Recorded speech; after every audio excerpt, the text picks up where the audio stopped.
Hi guys, it's Shali. And this is Dussel. And we're here with another episode of Let's Talk FFBE. Yeah! Woo-hoo!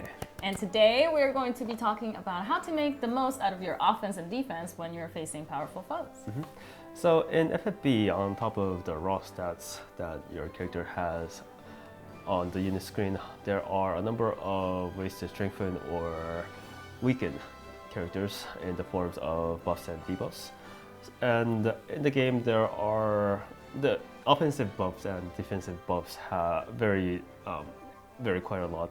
And in this part one of FFBE, Let's Talk FFBE, we are going to talk about how to make the most out of your offensive potential. Mm-hmm.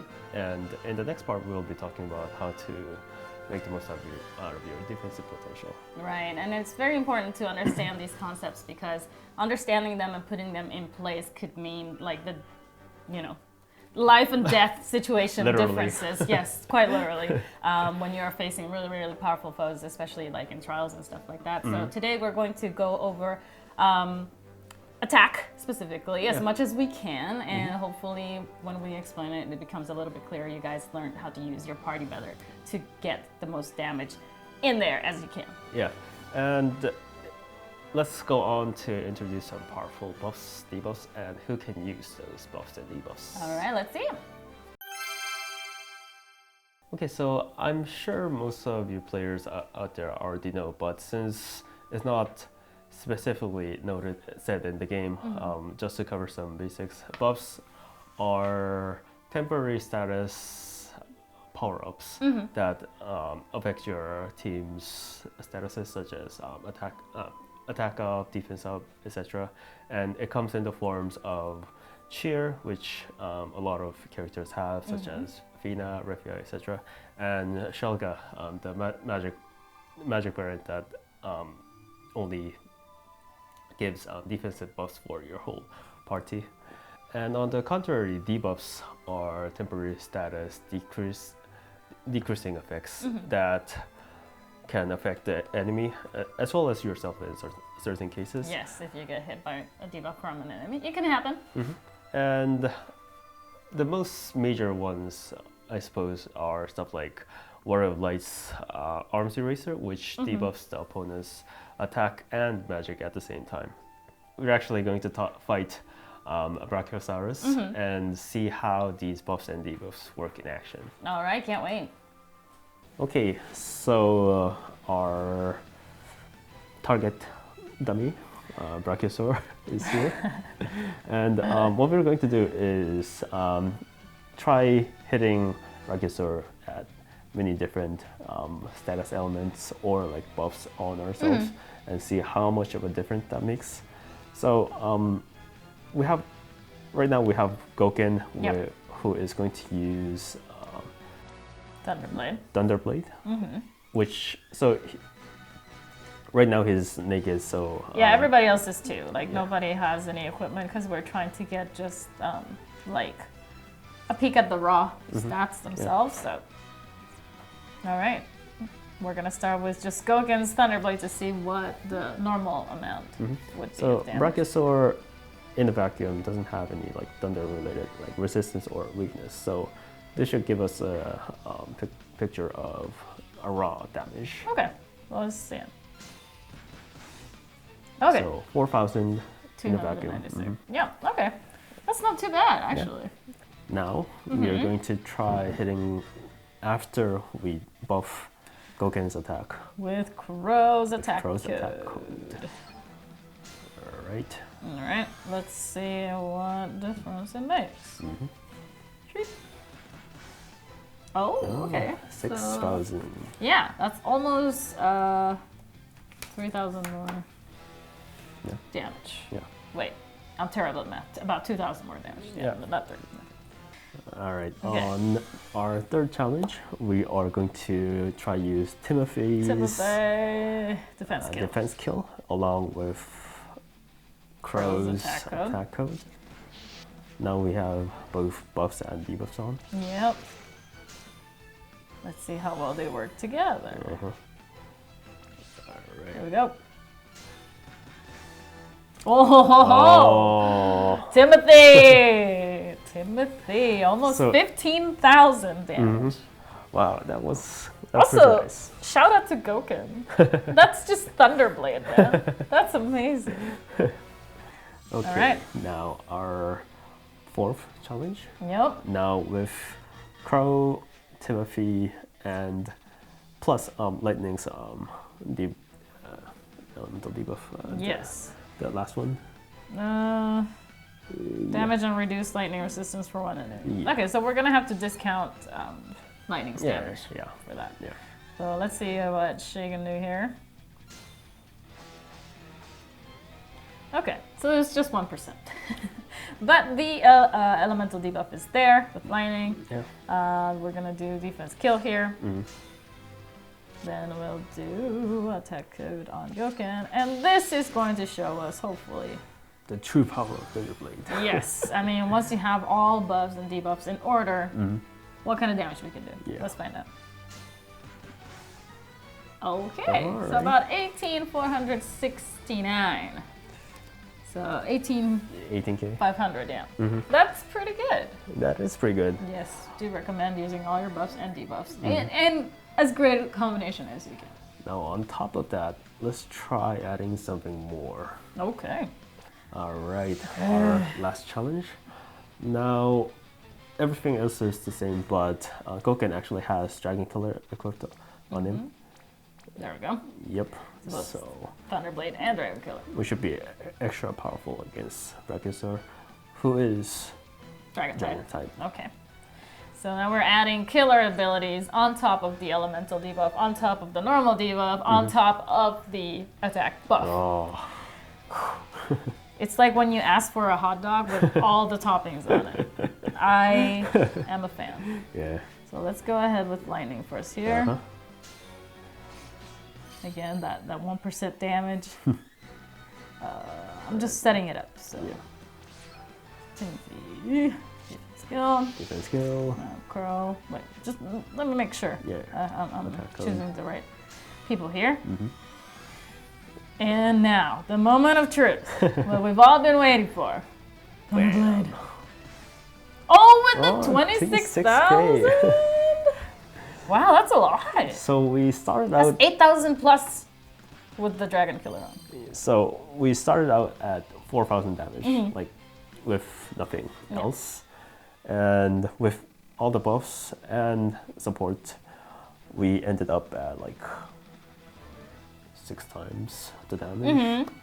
That is something. It's a heck of a difference, you guys. So this just shows the importance of really knowing.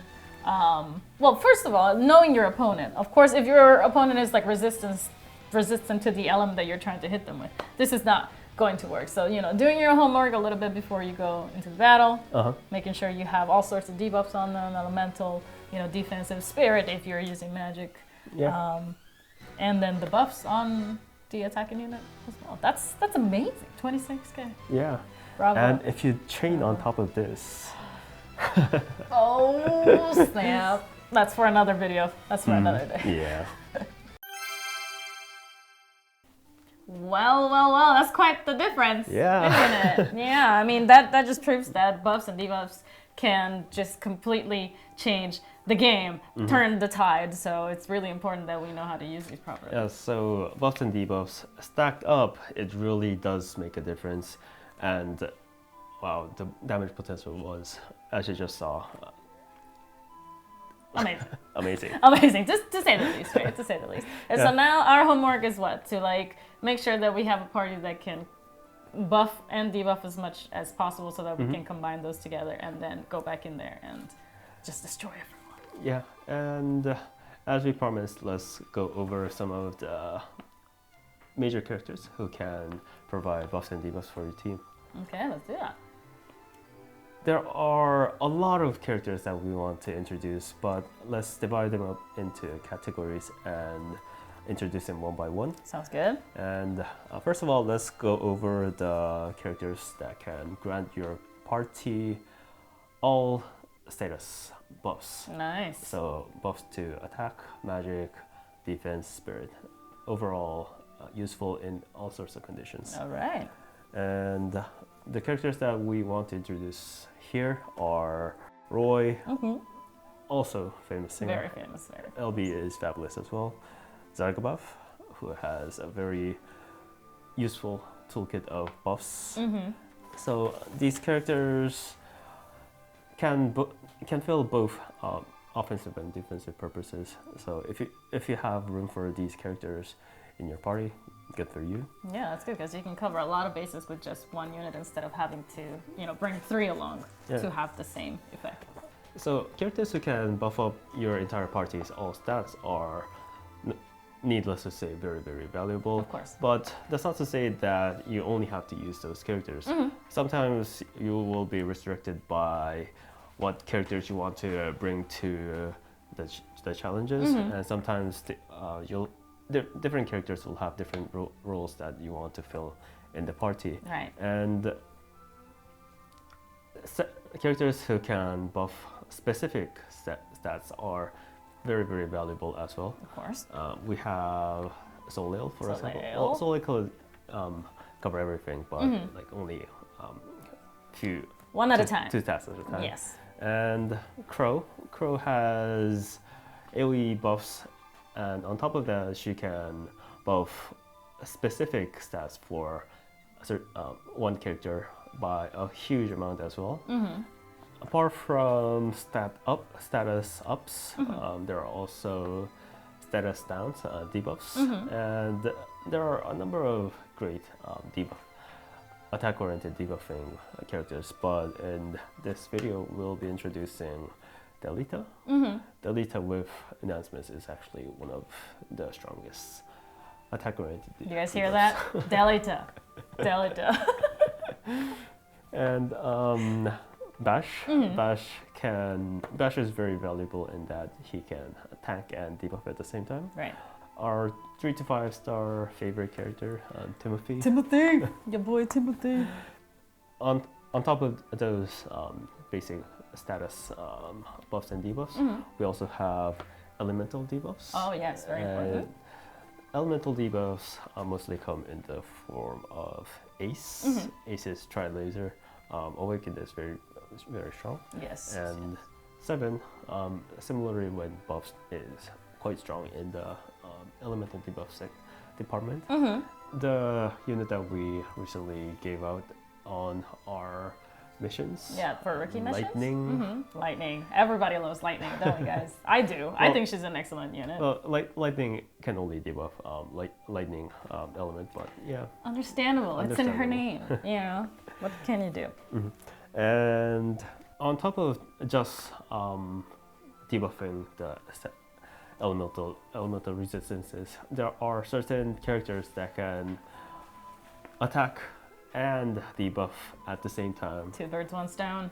So famous characters here would be well, pretty much all your major attackers. Orlando, Eileen, Veritas of the Dark, etc., etc. So pretty much 3 of the most coveted units in the whole world of FFBE. Like everybody wants an Orlando, everybody wants an Eileen, everybody wants a Veritas of the Dark, but for good reason. Yeah, those are just like examples, but actually most of the units have some sort. Most of the like prominent attacking units have some sort of elemental debuff that matches their flavor. So, for example, Foreign has red elemental debuffs, etc., etc. Well, I mean, it makes sense that they would have that debuff so that they themselves can inflict more damage because most of their attacks are oriented towards that element. So instead of having somebody there to debuff the element that you want to hit with, that unit can do both. It can debuff and attack, and sometimes at the same time with the same ability. So it's great. And moving on to the more fringe applications, there are not a large number of such characters, but we do have ways of attributing killer effects to your allies. Only Chloe and Olive can do it in the game right now, I think. But and those are ways to bump up your damage as well if the situation applies. All right, well, those were the buffs and debuffs that we wanted to present to you guys. We really hope that you found this information useful. Yeah, and this game has a lot of buffs and a lot of debuffs as well. Yep. And every buff and debuff has its own, like, how should I call it?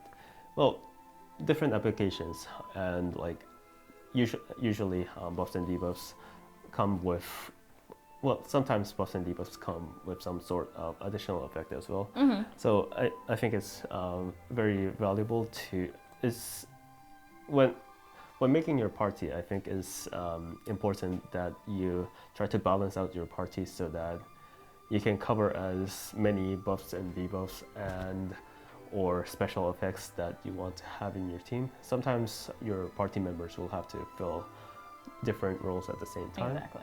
So see what units that you have, see what challenges you're trying to go up against, and do balance those out. Right, and like Dassault said earlier, you don't need to have all of these types of debuffs and buffs present in your party at all times. Just make sure that the units that you're taking to that particular battle will fulfill your needs for those specific buffs that you need and debuffs during that specific battle. Also make sure that you're going in with awakened abilities. Awakened abilities really can make a difference for several types of units, debuffs and buffs. You know, the percentage of, you know, the boosts go significantly up, and the more units that are released into the game, the more the older units get awakenable abilities. So don't discard the old units thinking that, you know, their buffs are not as powerful as the newer units anymore, because, you know, awakened abilities are extremely, extremely useful. Yeah. But hopefully this information was really useful to you guys, and we'll see you next time. Yep, in the next video we'll be covering the how buffs and debuffs works on the defensive side as well. Okay, sounds like a plan. See you then.